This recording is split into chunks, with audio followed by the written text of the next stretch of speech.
Hello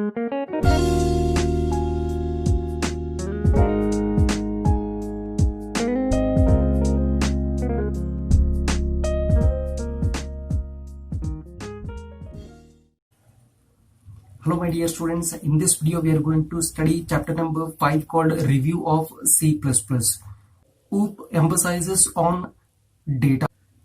The ideology here is to unite both data and functions that operate on that data in a single unit called object. So therefore, object is an identifiable entity with some characteristics and behavior. So let us take an example of an object.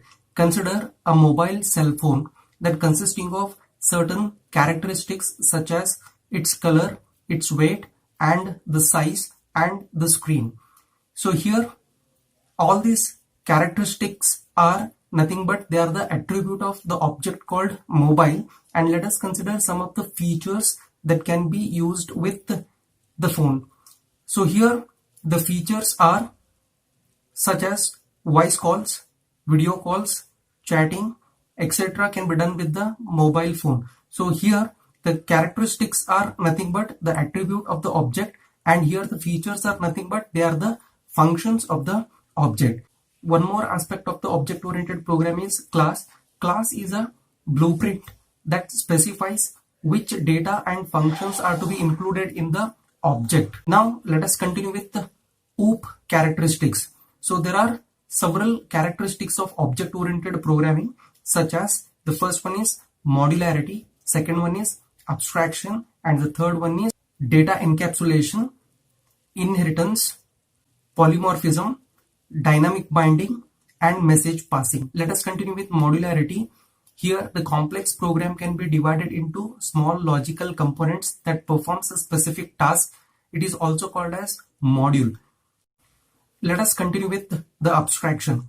So what do you mean by abstraction? So here abstraction is nothing but including only essential details about an object without including background details about it is called as data abstraction.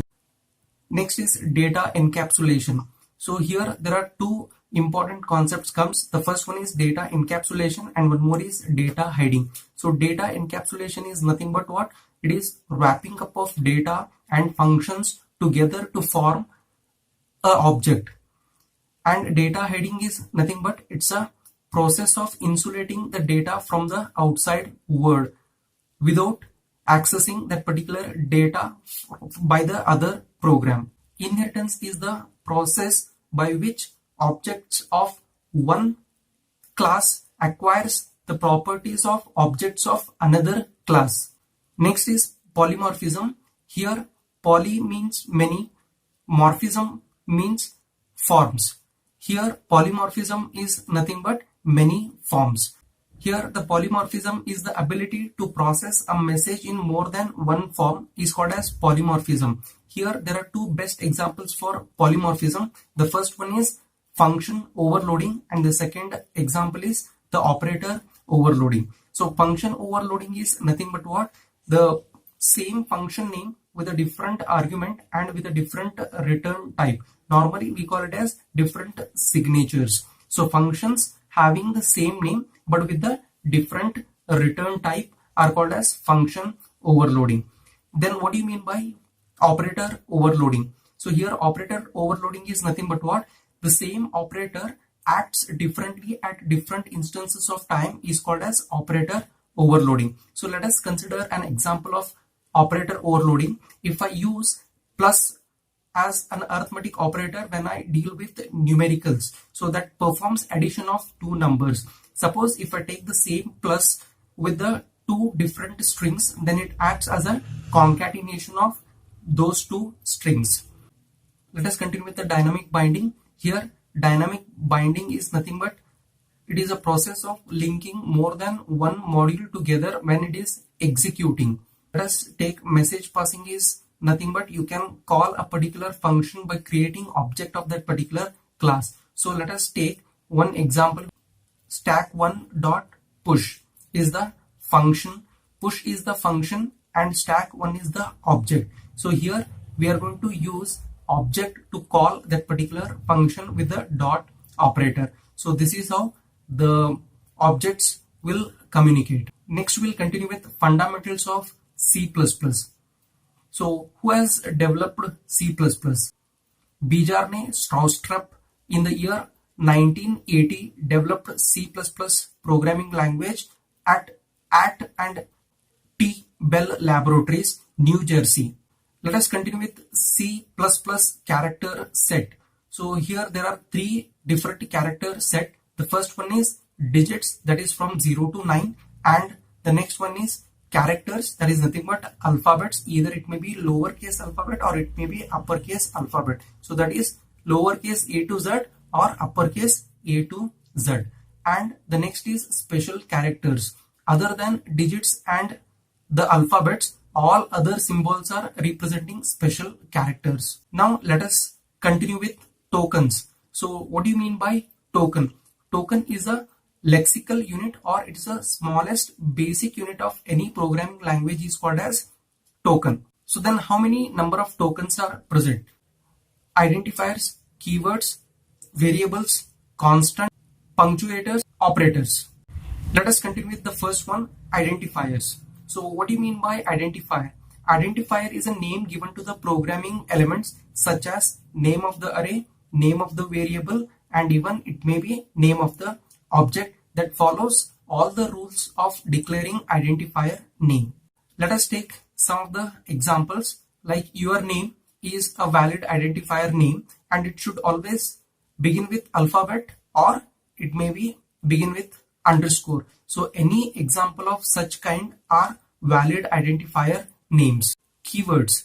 So let us say keyword is nothing but it is a predefined word that has got fixed meaning to the compiler that cannot be changed by the programmer. So let us take example such as not, if, or, for, while, do, break, etc. All of these are keywords. So keywords are recognized by the compiler, and whenever we type the last letter of the word that converts from green to white color, that indicates it is a keyword. Constants or literals. So here constants are nothing but it is the quantity that does not change during execution of the program is called as constant. So further, constants are classified into different categories. Let us continue with the first one, integer constant, unsigned constant, floating point constant, character constant, and string constant. So let us continue with the first one, integer constant. Integer constants are the whole numbers that do not have any decimal point are called as integer constant. So any number you can take, so all those whole numbers represent, they are the integers. It could be preceded by plus or it could be preceded by minus sign. So here negative sign must be explicitly written. By default, if you write any number, by default it will be considered as plus. Let us take some of the examples. For example, I'll write 50. So only 50 represent it is positive number. So which is unsigned. So here signed number can be written as minus 50. So that is explicitly we have to write the negative symbol before 50. Unsigned integers. So here unsigned integers are nothing but the integers or the whole numbers which include only positive numbers including 0. So here unsigned number could be represented as u, that is suffix we are going to use as u. If it is long, then we are going to use l as suffix. If it is both unsigned and long, then we are going to use the suffix u, l at the end of the number. So we'll take some of the examples here. The floating point constants. So floating point constants are nothing but the numbers which consisting of the whole number, the decimal point, and the fractional part. It consisting of three different parts. The first one is whole number and the decimal point, and the next one is the fractional part. So here it can be denoted in two different formats. The first one is fractional format and the second one is mantissa exponent notation. So in a fractional format, we can use any number such as the value of pi. For example, it is 3.142. Here 3.142 is a real number. So floating point number is also called as real number. So 3.142, here 3 is the whole number, point is the decimal point, and 142 is the fractional part.